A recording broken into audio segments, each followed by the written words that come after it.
وہ وقت آ چکا ہے جس کا کبھی لوگوں نے صرف تصور کیا تھا۔ وہ وقت آ چکا ہے جب گھروں میں گیس کے میٹر تو لگے ہوئے ہیں لیکن چولہے ٹھنڈے پڑے ہوئے ہیں۔ وہ وقت آ چکا ہے جب صبح ناشتے سے پہلے لوگ یہ نہیں سوچتے کہ کیا پکانا ہے، بلکہ یہ سوچتے ہیں کہ آج گیس آئے گی یا نہیں۔ وہ وقت آ چکا ہے جب مائیں کچن میں کھڑی چولہے کو دیکھتی ہیں اور بچے بھوک سے پوچھتے ہیں کہ کھانا کب بنے گا۔ وہ وقت آ چکا ہے جب گیس کا بل تو وقت پر پہنچ جاتا ہے لیکن گیس خود وقت پر نہیں پہنچتی۔ آخر پتوں کی میں ایسا کیا ہو رہا ہے؟ کیوں ہزاروں شہری پریشانی کا شکار ہیں؟ اور آخر کب تک لوگ اس صورتحال کا سامنا کرتے رہیں گے؟ بسم اللہ الرحمن الرحیم۔ السلام علیکم۔ دعا ہے کہ اللہ تعالیٰ آپ کو اور آپ کے اہل خانہ کو اپنے حفظ و ایمان میں رکھے، آپ کو صحت، خوشی اور کامیابی عطا فرمائے۔ آپ جہاں کہیں بھی ہوں، اللہ تعالیٰ آپ کو آسانیاں اور برکتیں نصیب کرے۔ میں ہوں جمیل حیدر اور آپ دیکھ رہے ہیں سچ کی تلاش پاک ویو 24 پر۔ پتوں کے مختلف علاقوں میں شہریوں کی شکایات بڑھتی جا رہی ہیں۔ لوگوں کا کہنا ہے کہ گیس کی فراہمی میں رکاوٹوں اور کم پریشر نے معاملاتی زندگی کو بری طرح متاثر کر دیا۔ صبح کے اوقات میں جب گھروں میں سب سے زیادہ ضرورت ہوتی ہے، چولہے جلانے میں مشکلات پیش آتی ہیں۔ دوپہر کو کھانا پکانا ایک امتحان بن چکا ہے اور رات کو بھی صورتحال اکثر مختلف نہیں ہوتی، رات کو بھی گیس نہیں ملتی۔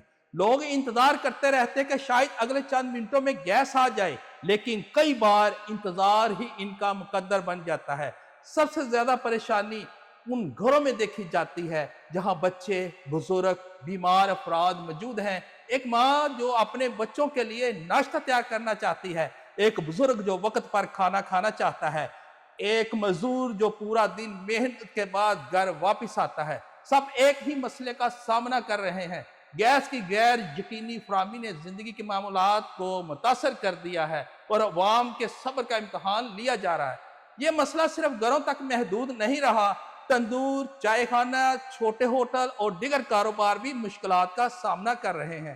کاروباری افراد کا کہنا ہے کہ جب بنیادی سہولت متاثر ہوتی ہے تو اس کا براہ راست اثر روزگار پر بھی پڑتا ہے۔ گاہک انتظار کرتے ہیں، آرڈر تاخیر کا شکار ہوتے ہیں اور کاروبار کی رفتار متاثر ہوتی ہے۔ یہی وجہ ہے کہ اس مسئلے نے صرف گھریلو زندگی نہیں بلکہ معاشی سرگرمیوں کو بھی متاثر کیا۔